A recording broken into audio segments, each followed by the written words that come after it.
Estamos, hermanos, en misión bautista hoy, que es 3 de octubre. Vamos a empezar de nuevo otro culto para nuestro amado Padre. Padre, le pedimos que esté bendiciendo este culto que vamos a empezar y que lo hacemos siempre con su bendición, y que esté dando al predicador siempre las palabras que el Espíritu pone en la boca, para que nos podamos edificar tanto el predicador como el pueblo que escucha, ¿no? Y hoy vamos a hacer un repaso rápido para dar tiempo. Veníamos viendo lo que es la misericordia en Mateo 5. Y vamos a ver si lo podemos terminar hoy. Veníamos terminando en Mateo 5:7, bienaventurados los misericordiosos, porque bienaventurados los misericordiosos, porque ellos alcanzarán misericordia. Entonces, habíamos estudiado todo eso, o sea, lo que hemos visto el domingo pasado, ¿no? Lo que era la misericordia. Y vamos a seguir ahora de nuevo con el estudio. Necesito el Antiguo Testamento para leer un texto, si lo encuentro. Si no, voy a seguir Vamos a ir a Miqueas. Si no lo encuentran, no se preocupen, porque yo tampoco lo encuentro. Miqueas 6:8, y lo voy a leer. Dice así, Miqueas 6:8, dice: lo que pide Jehová, ese es su título, ¿no? Dice: oh hombre, él te ha declarado lo que es bueno, y ¿qué pide Jehová de ti? Solamente hacer justicia y amar misericordia y humillarte ante tu Dios. Entonces, una de las cosas que Yahvé pide, dice, al hombre, él dice que ella ha declarado, ¿no? ¿Cómo lo declaró? Por medio de la Biblia, ¿no? Vemos que la palabra que está escrita ya está revelada, ya ha sido declarada, ¿no? Lo que es bueno, lo que le agrada.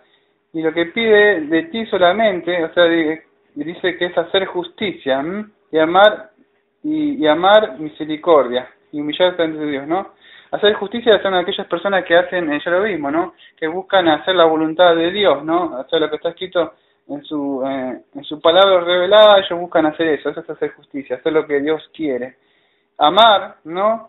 El amor, ya saben que el amor no es solamente te amo, sino es sacrificado en pos del prójimo, de la persona. Y misericordia es lo que estamos estudiando ahora, ¿no? Misericordia. Entonces Dios pide, vemos que Yahvé pide que hagamos misericordia, ¿no? Es algo que no es que si queremos hacerlo, no, sabemos que son mandamientos que Él dice que hagamos. Entonces es necesario que lo pongamos por obra. Voy a hacer un repaso rápido de lo que era la misericordia. Vemos que es en un apunte que yo tengo, dice una condescendencia con aquellos que sufren de necesidades materiales, ¿no? Vendría a ser no hacer la vista gorda, o sea, si nosotros tenemos para poder ayudar a alguien, está en nuestras posibilidades, es ayudar a aquellos que necesitan, ¿no? No importa en el área que sea, puede ser en el área económica, puede ser en el área de un abrazo, en el área de una palabra de aliento, cuando la persona está, o vamos a ver más adelante, quizá pecado, y la persona dice, ya peca siempre, sé lo que sembrome. En cambio, el misericordioso no siempre tiene misericordia de ir. Vemos a nuestro Dios que Él tiene misericordia de nosotros. Nosotros cuántas veces pecamos y vamos a su presencia y Él siempre dice otra vez, le dice, no lo dice así, si no tiene misericordia y perdona los pecados, ¿no? Tardo para la ira, ¿no? Y grande misericordia, sabemos que dice así la palabra. Ahora voy a ir a Proverbios. Proverbios está después de Salmo, para los que escuchan quizá la grabación. Proverbio 14, versículo 21. 14:21 dice así. 14:21. Peca el que menosprecia a su prójimo, mas el que tiene misericordia de los pobres es bienaventurado. Entonces, vemos que la palabra de Dios dice que no es que si lo hago o no lo hago. ¿Se acuerdan de Santiago? No me acuerdo bien si es Santiago 4:17, pues no lo tengo en el estudio acá. Pero me dice que aquel que sabe hacer lo bueno y no lo hace es pecado. Entonces, cuando sabemos hacer lo bueno y no lo hacemos es pecado, ¿no? Dice 4:21, dice, entonces, Proverbio 4:21 dice, peca el que menosprecia a su prójimo, más el que tiene misericordia de los pobres, bienaventurado. Entonces vemos que Dios manda que ayudemos, ¿no? También en Proverbios 14:31, ahí nomás, mes 21 al 31, dice ahí. Proverbios 4. No, 14:31. 14:21 y 14:31. Los dos son 14, solo que uno es 21 y el otro 31. 31 dice: el que oprime al pobre afrenta a su hacedor, más el que tiene misericordia del pobre lo honra. Así que vemos que estamos ofendiendo a Dios como lo oprimimos, ¿no? 14:31, Proverbios 14:30. ¿Cómo? Proverbios. Sí, Proverbios tiene 14:31, ¿cómo que no, 14. No, ese es 13. 14. Bueno, entonces 14:31 ahora estamos. Primero leímos 14:21. El primero es 14:21 que leímos recién. Que el que sabe... Sí, está bien. Es temprano, no despertamos. 14:31 ahora. El que oprime al pobre afrenta a su hacedor, más el que tiene misericordia del pobre honra, ¿no? Entonces vemos que honramos a Dios cuando ayudamos a alguien, ¿no? Porque vamos a ver que nos va a mostrar la palabra de Dios ahora que cada vez que ayudamos a alguien, o sea, estamos haciendo las obras de Dios, ¿no? Acuérdense que primero mostramos, ¿se acuerda que mostramos los primeros 3 pasajes habían mostrado cómo es la condición interna del creyente? O sea, me siento pobre de espíritu, bienaventurados los que lloran, y la otra era los mansos, ¿se acuerda?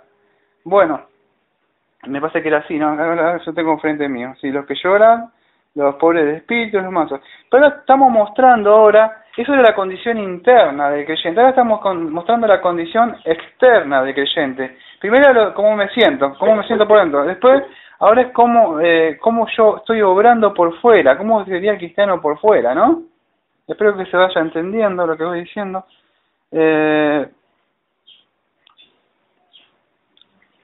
En Proverbio 22:2, Proverbio 22, versículo 2.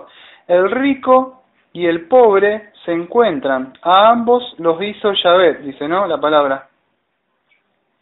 Entonces el rico y el pobre se encuentran, a ambos los hizo Yahvé.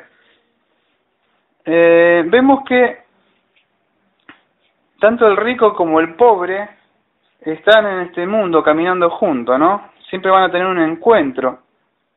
Vemos que la palabra de Dios no hace excepción de personas. De mientras yo me ve porque estoy en silencio, no porque estoy pensando el tema para hablar, sino que estoy buscando Job. Quería buscar Job y a mí me voy a hablar, pero no puedo hacerlo. Primero voy a buscar Job, a ver, 31:15.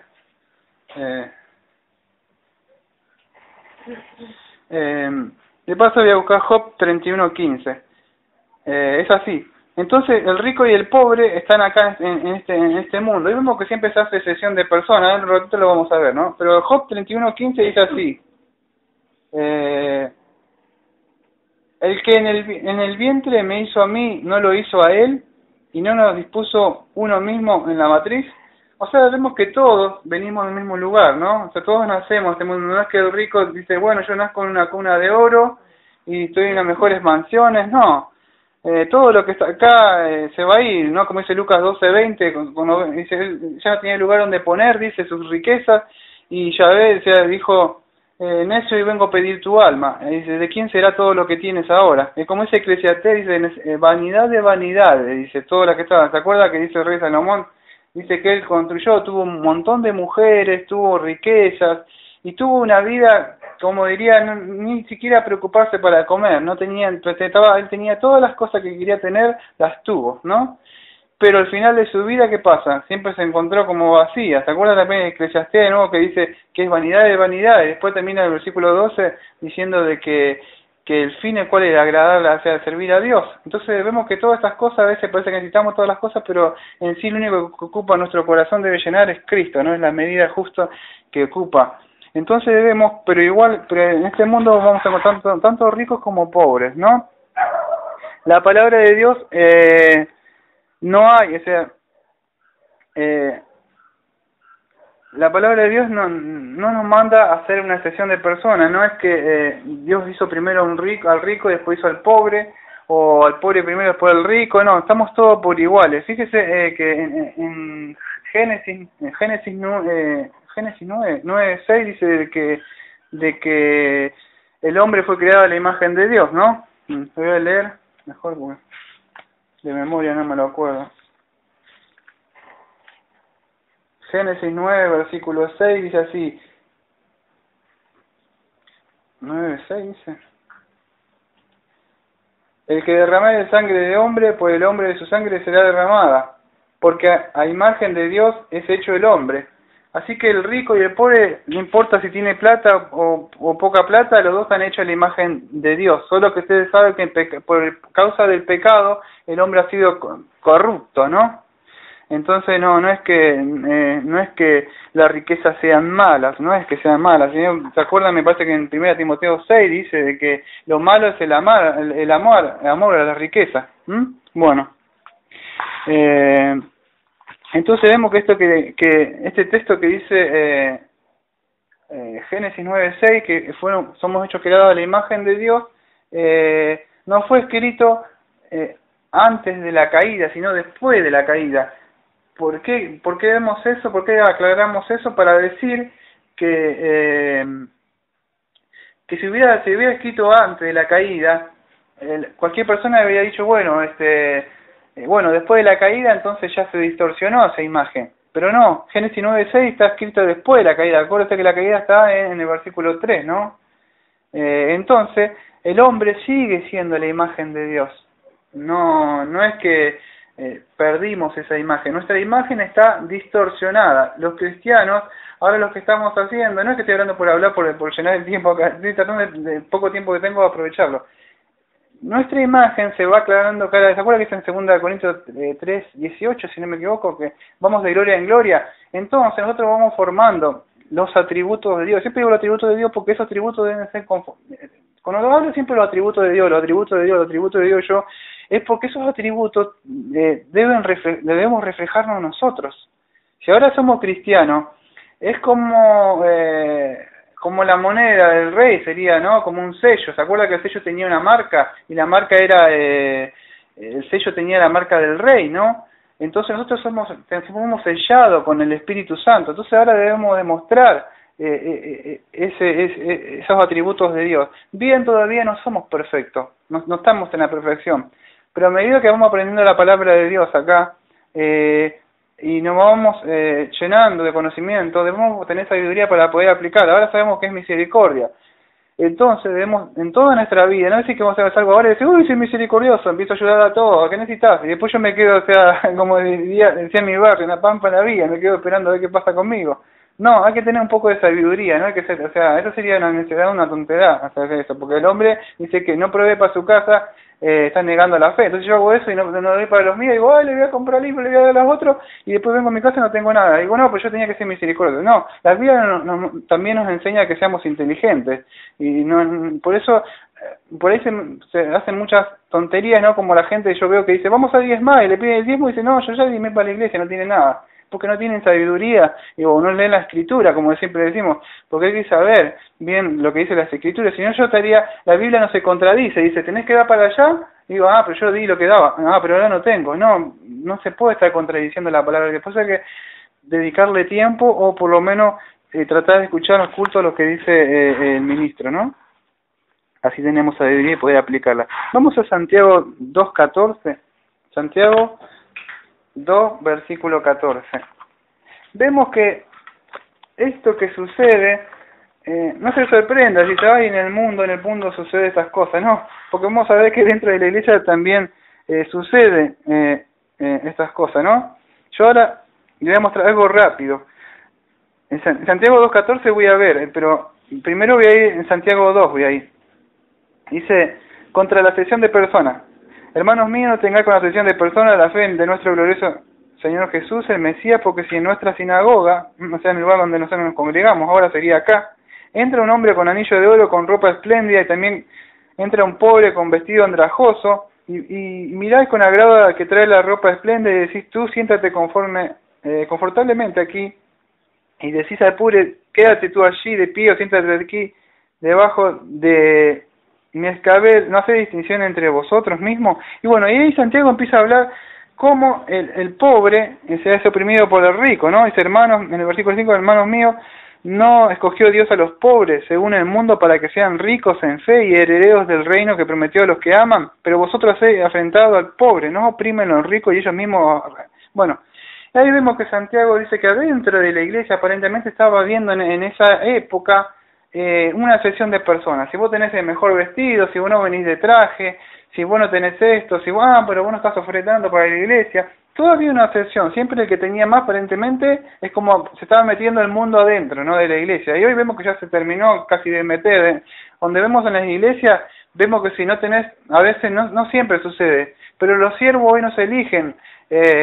Un siervo, un pastor, un diácono, un varón de Dios para ministrar, Dios lo tiene que levantar, pero hoy vemos que el hombre lo levanta no conforme a sabiduría, o sea, de la palabra de Dios, no lo hace conforme a la sabiduría que viene de lo alto, sino lo hace si él tiene, vamos a decir, cash, si él tiene, vamos a decir, dinero, esa persona puede ayudar adentro del reino.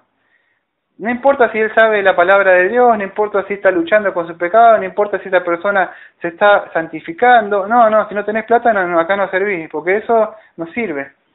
Y acá sirve que puedas ayudarnos con la misión o con la iglesia para seguir. Y eso vemos que se ve así adentro de la iglesia, ¿no? Quizás no tan al sentido de tan obvio, ¿no? O sea, no lo hacen tan obvio, pero sí se ve que hay eso, ¿no? Lo malo es que cuando esa persona haga algo, ¿quién le va a decir algo? ¿Por qué? Porque tiene plata, nadie se le va a atrever a decirle nada. Pero en cambio con el ministro se mantiene siempre fiel a la palabra de Dios y con él tiene que decirle, no, usted no importa de lo que tenga, la plata usted se la guarda, no queremos acá. Entonces esa persona se mantiene fiel, pero si usted empieza a consentirle al rico, ¿qué le va a decir después si no? Entonces no se debe hacer excepción de persona, ¿no? Porque tanto al rico como al pobre vemos que Yahvé lo ha creado. Bueno, aclarando eso, en el versículo 14 vemos que la fe es estéril. ¿De qué sirve, hermanos míos, que alguien diga que tiene fe si no tiene obra? ¿Acaso puede la fe salvarlo? Acuérdense que en el versículo 13 ya hemos leído, ¿no?, lo que estamos leyendo acá, Santiago 2.13, aquellos que han estudiado Santiago, o sea, saben que Santiago era el hermano, o sea, del Señor Jesucristo, o sea, que él estuvo en el Sermón del Monte. Mucho de lo que tiene Santiago tiene mucho del Sermón del Monte. ¿Acuerdan? Estamos leyendo Mateo 5.7, pero en Santiago 2.13 dice, porque el juicio será sin misericordia para para el que no hizo misericordia. La misericordia se gloría del juicio. Entonces, creemos que Santiago estuvo en el Sermón del Monte, si es el discípulo, ¿no? Entonces, está leyendo partes del Sermón del Monte también. O sea, está explicando, ¿no? Entonces dice, ¿acaso puede tal fe salvarlo si un hermano o una hermana andan desabrigados y carecen del sustento diario, y alguno de vosotros le dijera, id en paz, calentado y saciado, pero no les diera tales cosas necesarias para el cuerpo, de qué sirve? Así también la fe, si no tiene obra, está muerta en sí misma. Pero alguno dirá, tú tienes fe y yo tengo obra, muéstrame tu fe. Bueno, Santiago ya lo conoce, ¿no?, si no lo leen todo el texto. Quiero aclarar algo, no es que siempre tenga... dice, Daniel siempre está contra las doctrinas falsas, pero un ministro debe advertir contra las doctrinas falsas para que las personas estén, los incautos no los sean arrastrados con todo el viento de doctrina. Quiero aclarar que sienta, vamos a decir cierta, no, creo que la mayoría de las supuestas religiones toman este texto para ganarse la salvación por obras, porque dicen, la salvación no sirve de nada, ¿dónde está tu fe si no hay obra? Entonces, pero con más fuerza que ellos agarran es con el versículo 21. Ellos sacan no fue justificado por obra nuestro padre Abraham cuando ofreció a su hijo Isaac sobre el altar. Entonces andan predicando y golpean su casa diciéndole que la salvación es por obra, y por eso tienen que predicar. Si no predican, la salvación está buena. Bueno, no es así. Esto, muchos que hayan estudiado la palabra, tanto Pablo como Santiago, ninguno de los dos se contradice. No tengo tiempo de explicarlo, voy a explicar por arriba. Abuelo así de pájaro. Pablo en Romanos 4 lo que está hablando de le está hablando a los judíos, los oyentes son diferentes. Acá Santiago está hablando a los cristianos, el oyente es diferente, el que está recibiendo el mensaje. Así que Pablo, cuando está hablando a los judíos, a los gentiles, a los que no entienden, todavía no recibe a Cristo, le está diciendo que vos no podés ser salvo por obras. El oyente es diferente. Le está diciendo que tenés que aceptar el sacrificio que Dios ha puesto para poder ser salvo. Y acá Santiago está hablando a otra gente, que es a cristianos, no está hablando a nosotros. Le está diciendo, bueno, ahora que ya sos salvo, tenés que demostrar tus obras. O sea, lo traté de explicar lo más rápido y clarito que pude. Entonces no es como muchos que golpean a sus casas y andan diciendo, bueno, la salvación es por obra y se ven obligados cada día a hacer tramos y tramos para ganarse la salvación. No es así, porque acá hay un libro que siempre le digo a aquellos que quieren estudiar lo escuchan en el CD, que se llama Hermenéutica, ¿no? Donde es ese estudio de las escrituras, cómo sacamos lo que está dentro, en sí es hermenéutica bíblica, porque hay hermenéutica para estudiar otros libros cualquiera, pero este es hermenéutica bíblica, ¿no? Entonces, para poder debemos leer todo el contexto. Yo no puedo sacar la carta y decir, bueno, la carta para, como digo, Carolina, me la aplico para cualquiera, no. Entonces, para entender es eso. Entonces, Santiago está diciendo acá, dentro de lo que explicaría esta materia, fíjese así, que no está hablando del prójimo acá está hablando de los hermanos. Entonces acá está hablando, fíjese que, si usted lee, dice en Santiago 2.15, dice, si un hermano. Entonces, está hablando del hermano. Si alguien en la congregación viene acá, me de decirle yo, mirá que este no tiene nada, mira, siempre viene con el mismo pantalón gastado. En vez de decir eso, ¿por qué yo no pongo guarda a mi boca y digo, ¿qué tengo para darle a mi hermano? ¿Tendré un pantalón para darle a mi hermano? ¿Tendré una camisa? Hoy vemos que en la congregación si no va de saco y corbata, o si no tenés el mejor traje, o no tenés estás bien vestido, ya se hace excepción de personas o se junta el chusmerío a hablar, ¿no? Yo creo que en vez de estar mirando la paja del ojo ajeno, podríamos sacar o darle a esa persona para que tenga, ¿no? No sucede en todos lados eso, pero en algunas partes sucede, ¿no? Primera de Juan 3.15, va a hablar Juan de lo mismo. Primera de Juan 3, versículo 15 al versículo 17. Dice así, todo el que aborrece a su hermano es un homicida, y sabéis que ningún homicida tiene vida eterna, permanente en él. En esto hemos conocido el amor en el que él puso su vida por nosotros, también nosotros debemos poner la vida por los hermanos. Mas el que tenga los bienes de este mundo y vea a su hermano que tiene necesidad y le cierre sus entrañas, o sea, su corazón sería, ¿cómo mora el amor de Dios en él? O sea que vemos que la fe obra. No podemos estar sin tener fe pero no hacer nada. Entonces, Juan nos muestra un ejemplo. Fíjese que en el versículo 16 Juan nos muestra un ejemplo. Dice, en esto hemos conocido el amor. ¿En qué conocemos el amor de Dios? Ahí está, dice, el que Él puso su vida por nosotros. También nosotros debemos poner la vida por los hermanos. Ahí está la obra. Dios nos muestra y dice, Dios nos amó, sí, pero no hizo nada. No, murió en la cruz. Entonces vemos que no solo nos amó, sino que Dios hizo una obra. ¿Cuál fue? Mandando a su Hijo a morir en la cruz para que todo aquel que crea en el sacrificio que Él hizo sea salvo de la ira venidera que va a traer Yahvé sobre este mundo. Eso es no solamente que se quedó de brazos cruzados, dijo, bueno, ellos se lo buscaron y pecaron y ya está, no, hizo una obra. Entonces Juan nos está mostrando lo que hizo Dios para que nosotros también hagamos eso. ¿Qué dice? Entonces dice, también, dice, nosotros debemos poner la vida por los hermanos. Si Él puso su vida en la cruz, está diciendo, ustedes también pongan la vida por sus hermanos, no piensen. Con nosotros pensamos en nosotros y decimos, ay, yo quiero esto mejor para mí, yo quiero aquello para... y estamos buscando lo mejor para nosotros. Es un pecado que se llama egoísmo, ¿no? ¿Por qué queremos siempre lo mejor para nosotros? Eso es la corrupción que existe dentro de nosotros, el pecado. Siempre ese es el mal que nos arrastra a querer todo para nosotros. En cambio, el cristiano siempre está en pos del hermano, siempre buscando el beneficio para el hermano, ¿no? Dice, más el que tenga los bienes de este mundo y vea a su hermano que tiene necesidad y cierre sus entrañas, sería su corazón. Acuérdate que sus entrañas eran para los judíos, o sea, era como la parte de ella interna, ¿no? O sea, su corazón. ¿Cómo mora el amor de Dios en él? Entonces, ¿cómo puede decir, soy cristiano? Si está un cristiano, un hermano de verdad, no estoy hablando de un pseudo cristiano, esos que se aprovechan de la fe cristiana para querer sacarle cosas a los cristianos, ¿no? Que vamos a ver, sino que de los cristianos verdaderos, ¿no? Ayudarlos. En Proverbios 12:10,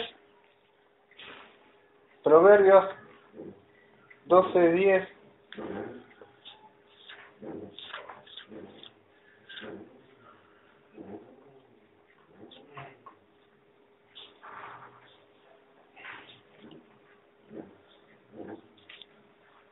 Proverbios 12, versículo 10 dice, el justo cuida de la vida de su bestia, más el corazón de los impíos es cruel. No sé si me habré equivocado el texto. Proverbios 12:10. Bueno, le voy a explicar pero igual no era el texto que yo tenía anotado, creo, pero... Entonces vemos que... No, ese texto creo que no es de ahí. Pero no sé por qué lo tenía guardado, Proverbios 12:10. Quizá lo... Bueno, voy a Gálatas 6:10. Gálatas 6:10. Gálatas sí porque me acuerdo del texto. Gálatas 6, versículos 10. Gálatas 6, 10, dice así. Así que según tengamos oportunidad, hagamos bien a todos y mayormente a los de la familia de la fe.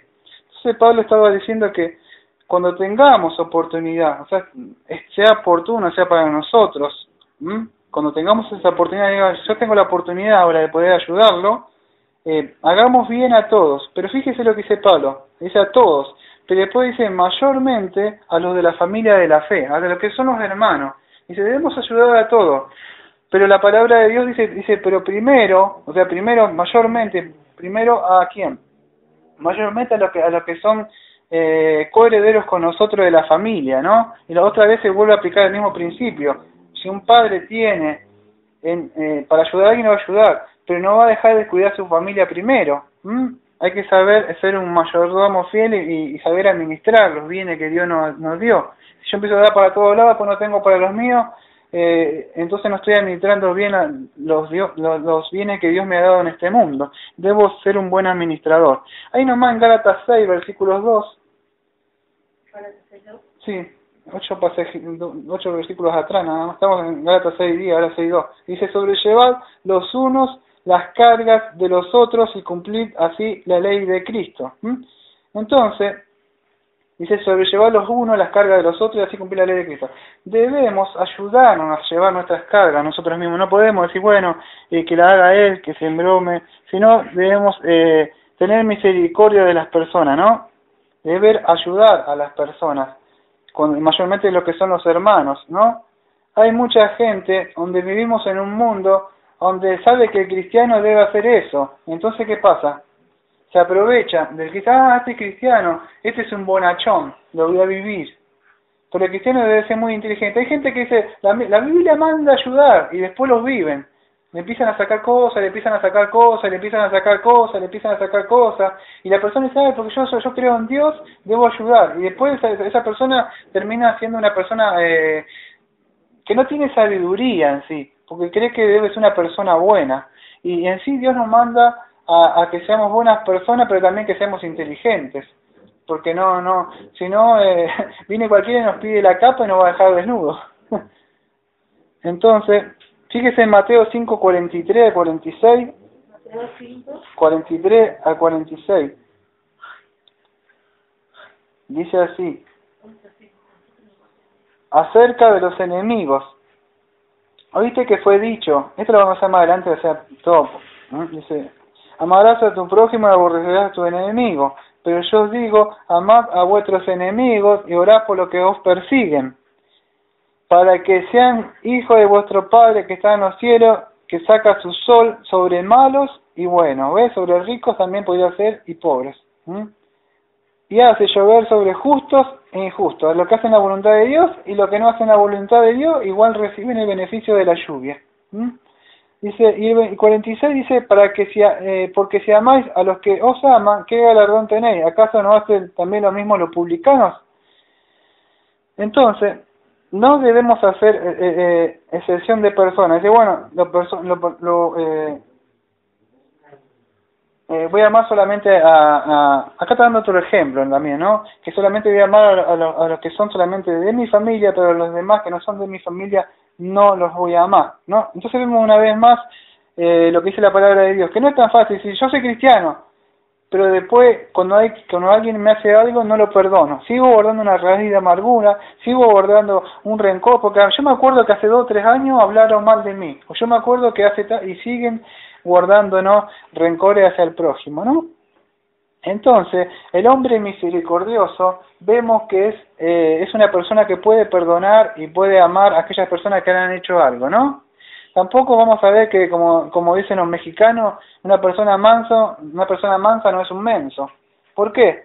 Porque si no va a decir, este es un misericordioso, este se le puede hacer muchas cosas y se le puede estar golpeando haciendo esto, que él no va a decir nada. Porque él es misericordioso y él perdona, ¿no? No es así, ¿no? Vemos que el hombre misericordioso, él pone la palabra de Dios por encima de sus sentimientos. ¿Cómo es esto? Él no se guía por sentimientos, él se guía por obediencia, como Cristo fue obediente y fue obediente hasta la muerte, ¿no? Y muerte en la cruz. Cristo fue obediente. Siempre por ahí, cuando él oró, dijo, bueno, si es su voluntad que lo quite, ¿no? Decir, pero si no, siempre era obediente. Él vino a hacer la obra de su Padre acá. Y el que dice que es cristiano debe hacer lo mismo. Él no dice, ay, pero esto, aquello, no. Él quizá lucha con su carne diciendo, bueno, pero ya me la hizo la otra vez. Pero automáticamente baja la cabeza y es obediente. Entonces, el hombre cristiano es misericordioso. Él también tiene que ser tardo para la ira, para enojarse y tener misericordia para aquellos que le han hecho algo. Vemos que él puede perdonar. Un hombre que no perdona, ¿qué es?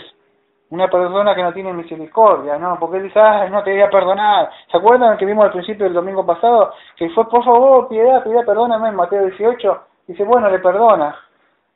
Y le perdona, pero él va y agarra a su consiervo del cuello y dice, págame lo que me debes.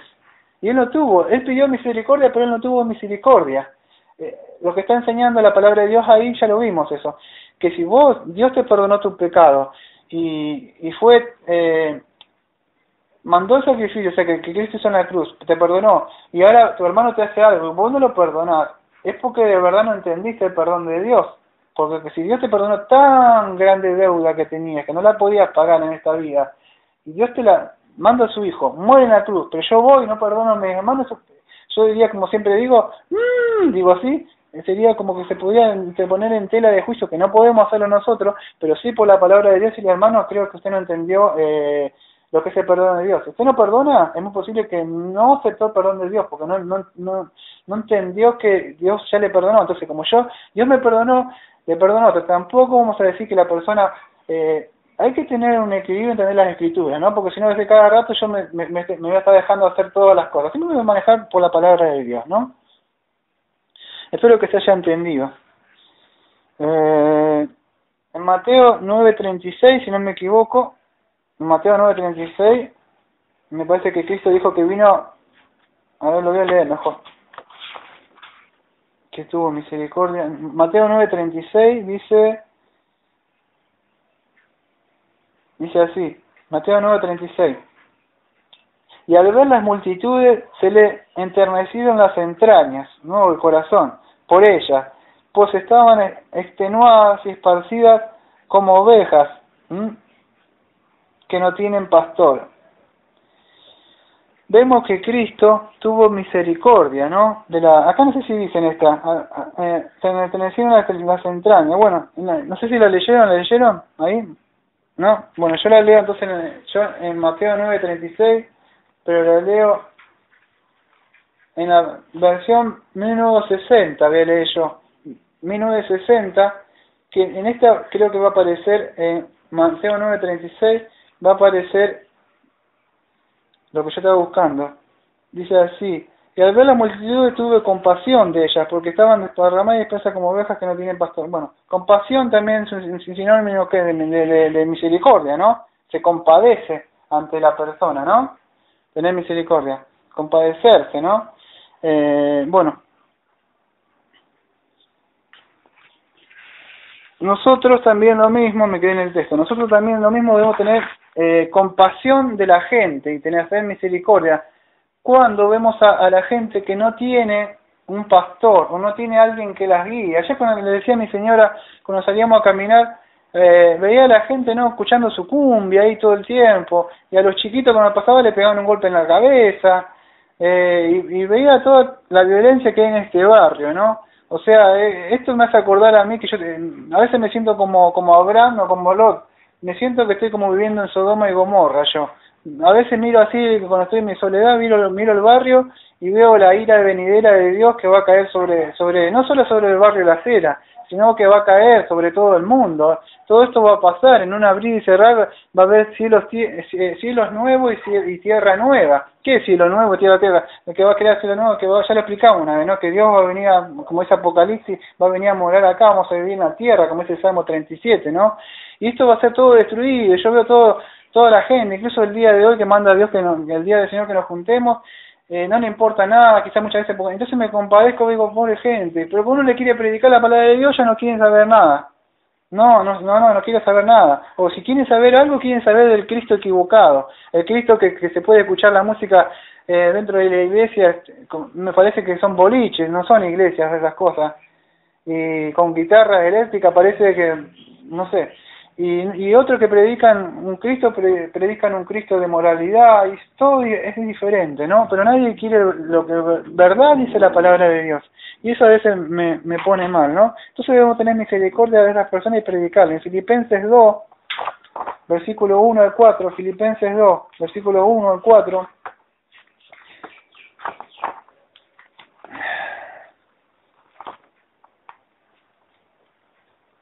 Filipenses 2, versículo 1 al 4 dice: por tanto, si hay alguna consolación en Cristo, si hay alguna exhortación de amor, si hay alguna comunión del Espíritu, si hay algún afecto entrañable,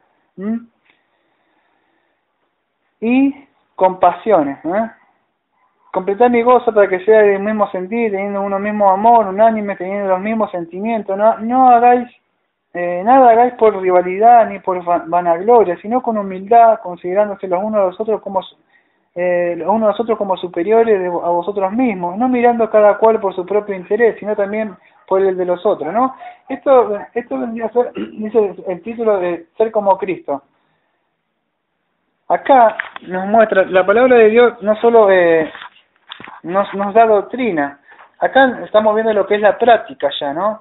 Fíjese que dice, Pablo está diciendo, si hay, sí que hay, ¿cómo que no hay? Dice, por lo tanto, si hay alguna consolación, sí que hay consolación, si Dios nos ha consolado, nos ha mandado a quién, al Paracleto, uno que está al lado de nosotros, que para consolarnos, para guiarnos. Entonces, dice, si hay alguna consolación, sí que hay alguna consolación, ¿quién? ¿Dónde? En Cristo.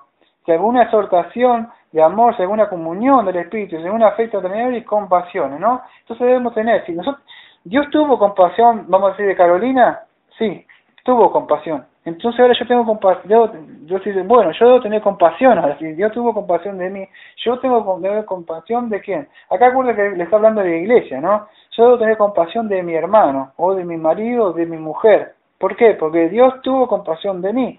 Si yo no tengo ese atributo de Dios, digo siempre, ¿por qué? Porque, digo, ¿cómo no? Yo digo, ¿por qué los atributos de Dios lean? ¿Por qué? Porque si yo leo los atributos de Dios, yo voy a mirar y digo, ¿cómo es Dios? Entonces digo, yo no soy así. Mi Dios era el de la riqueza, o mi Dios era el que, ojo por ojo, porque yo di que era ojo por ojo. Entonces vemos que no es así. Entonces debemos conocer quién es Dios. ¿Se acuerdan que decía el profeta Jeremías 9:23? No me lo acuerdo bien, me lo acuerdo en la mente, pero decía que si alguno quería gloriarse de algo, que se gloria de conocerlo a Él. Debemos conocerlo, quién es Dios. Si no conocemos quién es Dios de verdad, no sabemos quién es nuestro Dios. Yo creo en Dios.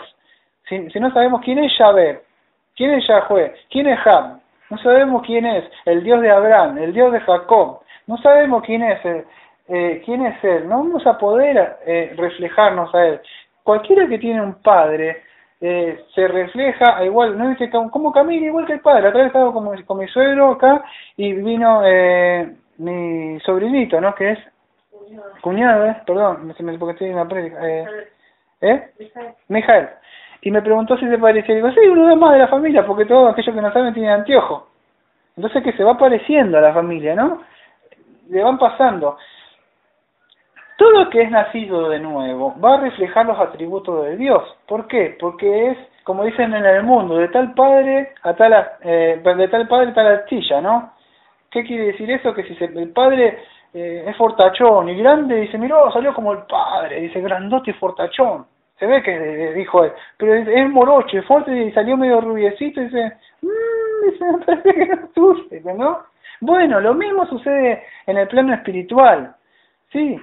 Si Dios es de una forma y Dios es espíritu, nosotros debemos movernos y parecernos a Dios. Por eso no es que voy a decir, no, y buscan este Dios de la riqueza y busca aquel, y otros no aceptan que Jesucristo es Dios, cuando la palabra que dice que aquel que no cree que Jesucristo vino, o sea, Dios se hizo carne, o sea, por nosotros, ¿no? En Hebreos 2.14, en Filipenses 2, y bueno, entonces debemos conocer quién es Dios para reflejarlo en él, ¿no? Entonces Pablo está diciendo, no hagáis por rivalidad ni vanagloria, sino con humildad, considerando unos a otros como superiores a vosotros mismos. Siempre debemos mirar a los otros como superiores a nosotros mismos. ¿Se acuerdan cuando Cristo dijo que aquel que quiere ser mayor debe ser hacerse menor ante los demás? ¿Se acuerdan con Juan 13? Bueno, Pablo está haciendo lo mismo, no mirando cada cual por su propio interés, no siendo egoísta, no, esto para mí lo mejor, o yo mirar, no mirando las cosas mías, sino mirando en el otro, porque ese es un cristiano que está viendo y dejándole lo mejor para el otro.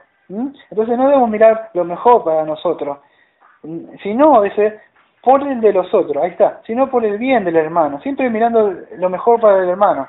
Pensad, dicen, ¿ve? Entre vosotros esto que hubo también en Cristo Jesús. Bueno, está, Filipenses 2, lo que yo le dije. Que él siendo Dios se despojó de sí mismo. O sea, siendo Dios, ¿qué hizo? Se despojó de su gloria y vino acá. Nosotros también debemos despojar nuestras cosas para el bien de nuestros hermanos.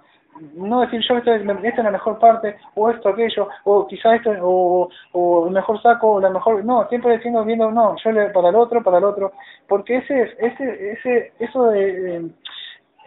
existe dentro de los cristianos, ¿no? ¿Cuánto es mi tiempo? Me quedan 13 minutos. Voy a mostrar algunas razones rápidas por qué debemos hacer misericordia. La primera, ¿por qué debemos hacer misericordia? La primera que voy a mostrar es porque, como hemos visto, somos hechos a la imagen de Dios.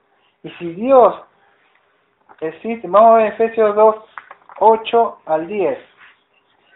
Si somos creados a la imagen de Dios y Dios es un Dios misericordioso, es lógico que debemos hacer misericordia.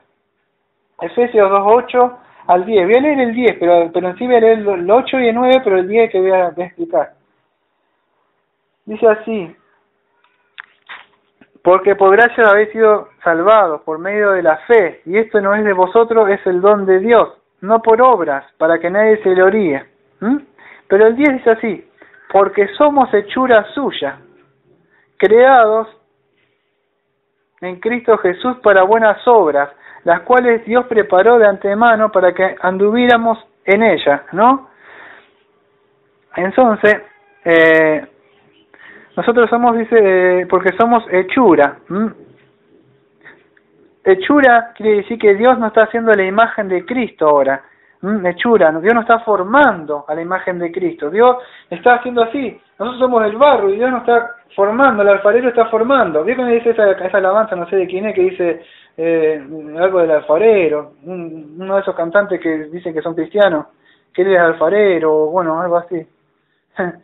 Bueno, de verdad sí, están nombrando al profeta en la antigüedad. Nosotros somos el barro y Dios dice: quédate quieto que yo te estoy formando a la imagen de Cristo. Él está formando, por eso somos hechura, ¿de quién? De Cristo. Dios está formando, y si Dios es misericordioso, debe ser, yo te voy a llevar, aunque no quiera y grite, a que seas misericordioso. Así te tenga que despojar de los bienes, tenga que romperte cosas. ¿Para qué? Para que el propósito de Dios, siempre le digo, no es como estas iglesias enseñan, que Dios te va a hacer próspero. No, el propósito de Dios es conformarnos de nuevo a la imagen de Cristo. Romanos 8, 29, 30, 21, ¿no? Y tantos textos, Colosenses 1, 28. que es siempre formarnos a la imagen de Dios, porque el pecado nos corrompió, nos dobló así, y Dios nos empieza a enderezar a la hechura como estaba en el principio, nos corrige de nuevo. ¿Cómo lo hace? Por la palabra de Dios, con segunda de Timoteo 3:16, que la palabra de Dios, ¿se acuerda? Que es útil para corregir. Bueno, entonces por medio de la palabra y por el sufrimiento, que un día lo vamos a ver, Dios nos va corrigiendo. Entonces somos hechura, creados en Cristo Jesús para buenas obras, ahí está. Somos un poema, la palabra griega de Dios. Nosotros somos, no me acuerdo bien la palabra, a ver si la tengo anotada, pero poema es la palabra. Somos un poema. Dios escribió, poema en el griego, esa es la palabra. Dios escribió con nosotros, somos un verso para Él. Dios ha escrito en nosotros, ¿no? Entonces, nosotros, si Dios escribió dentro de nuestro corazón, nosotros somos poema, debemos por nuestra vida manifestar ese poema, esa forma de ser, de Dios. Mira cómo es, qué lindo, esa es la forma. Pero debemos manifestar eso, ¿no? Si Dios ha creado con nosotros. Bueno, acuérdate que a Pablo también le gustaba leer muchas, acá está guiado por el Espíritu Santo, pero también a Pablo leía otras cosas también, otros libros. No le enseñaba. Acá en la Escritura aparece una o dos veces, bueno, entonces como hechura de Dios debemos, ¿verdad? Somos creados a la imagen de Dios, debemos manifestar misericordia, ¿no? Esa es una de las cosas por qué debemos manifestar misericordia. En Santiago 1.27,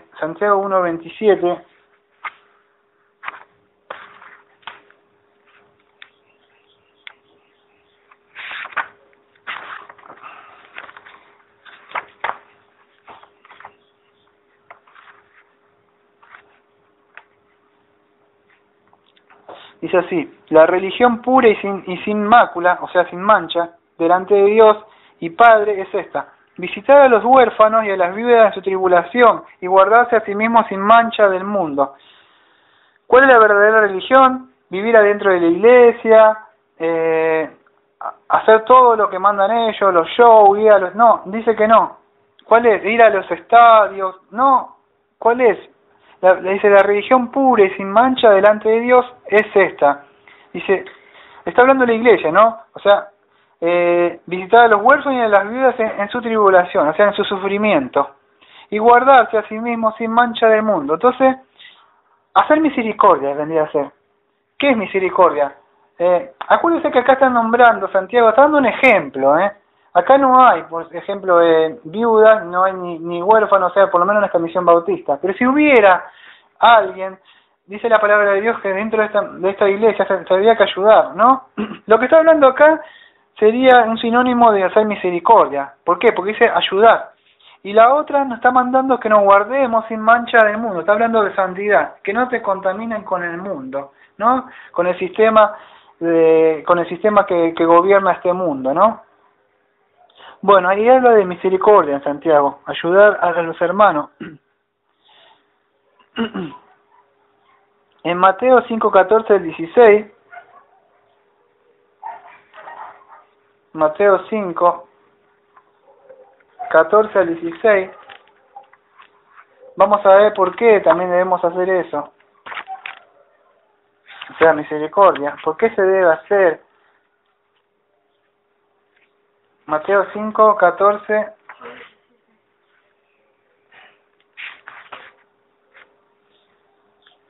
Dice así: vosotros sois la luz del mundo. Una ciudad asentada sobre un monte no puede ser escondida. Tampoco encienden la lámpara y la ponen debajo del almud, sino sobre el candelero, y alumbra a todos los que hay en la casa.